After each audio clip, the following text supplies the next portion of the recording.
Iya, kembali apa kabar Indonesia Malam. Sekarang saya akan bertanya kepada Mas Khairul Fahmi. Mas Khairul Fahmi, sebenarnya kebebasan sosial media kita ini kan banyak yang menganggap bahwa sedikit berlebihan beberapa oknum dari netizennya dalam memberikan komentar. Nah, mungkin adakah saran yang bisa dianggap efektif agar semua akun Instagram official yang dipegang oleh aparat ini bisa mereka sikapi dengan dewasa, sementara karakter yang memegang akun ini kan kita juga nggak bisa samakan ya Pak ya.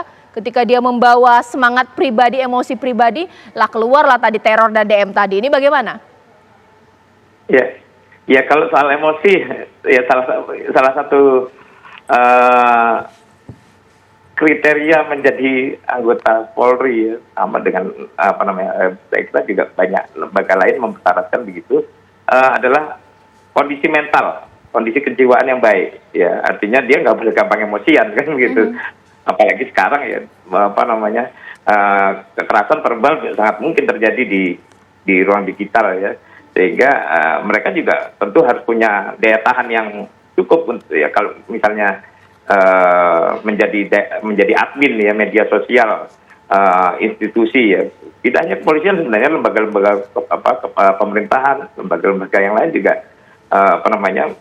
mestinya punya kriteria yang begitu ya. Artinya para admin yang memegang akun-akun ofisial itu mestinya nggak boleh emosional, karena dia harus merespon itu kan sebagai mewakili lembaga ya, sehingga dia harus hati-hati, harus cermat, sehingga saya kira nggak bisa mereka bertindak tanpa pertimbangan yang baik gitu.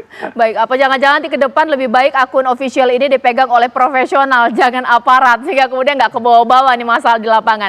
Mbak Rustika Herlambang, mungkin saya ke Mbak Rustika dulu. Apakah ini menjadi sebuah fase, nanti toh akan turun dengan sendirinya, tiba-tiba ada polisi ganteng kemudian dipuji lagi, apakah begitu Mbak? Atau mungkin ini akan susah dilupakan?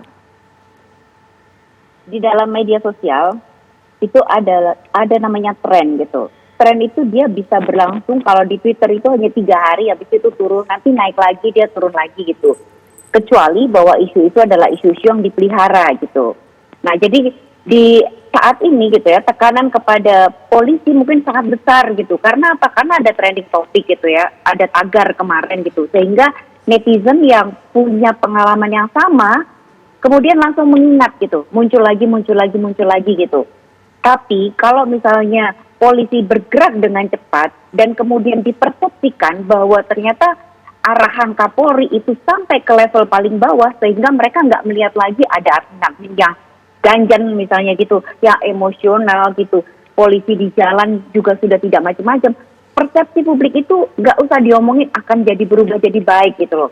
Karena persepsi itu kan sesuatu yang dilihat, dibaca, didengar, dan yang paling penting adalah dirasakan gitu. Jadi kalaupun sekarang polisi dikuyo-kuyo, kemudian diberbenah, untuk cepat mengubah persepsi nggak bagus menjadi bagus, itu memang diperlukan waktu gitu. Nah, tapi itu adalah PR kan gitu. Dia harus terus-menerus supaya apa? Persepsi orang ke polisi yang dirasakan masyarakat itu adalah polisi yang mengayomi, seperti tadi yang disampaikan oleh Ahmad Ramadan gitu Mbak Caca.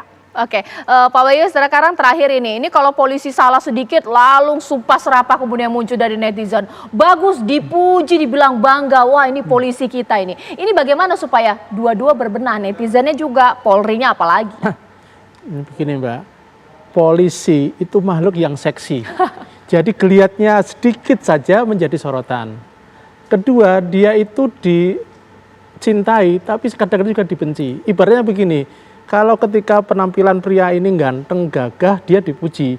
Begitu sisirannya acak-acakan dikit aja langsung dikritik. Ya kita jangan langsung kemudian bilang itu menjelekkan semua.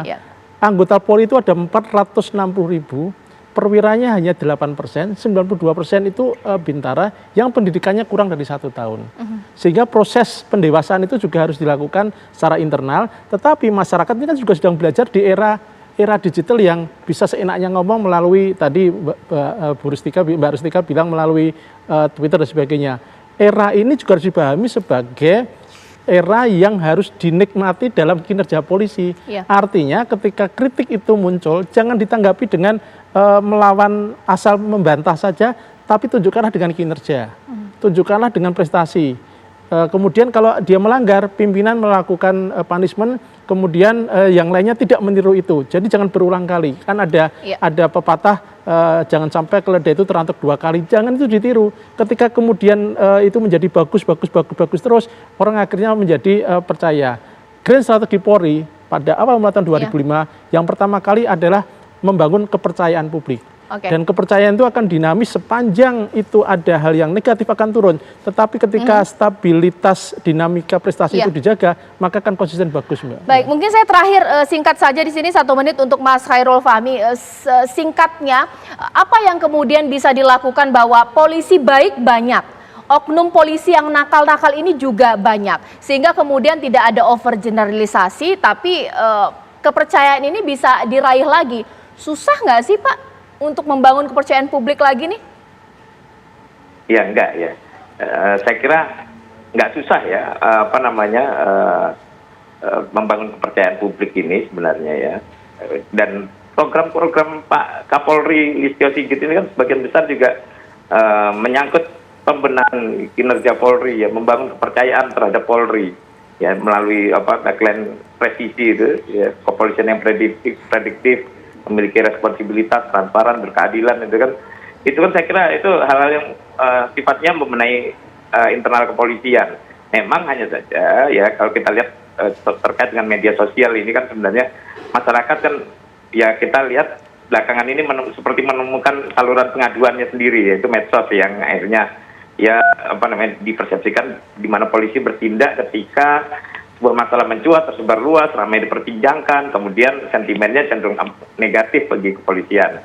Nah, tapi masalahnya kan ini media sosial ini kan tidak punya instrumen verifikasi yang memadai.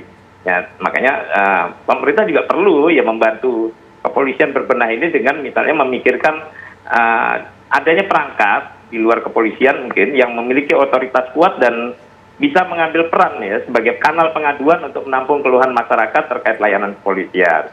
Nah, kemudian saya kira juga beragam kritik dan keluhan yang tercermin di media sosial itu sebenarnya seperti yang tadi disampaikan Pak Ahmad Ramadan, ya justru menunjukkan adanya harapan masyarakat agar Polri menjadi lebih baik ya.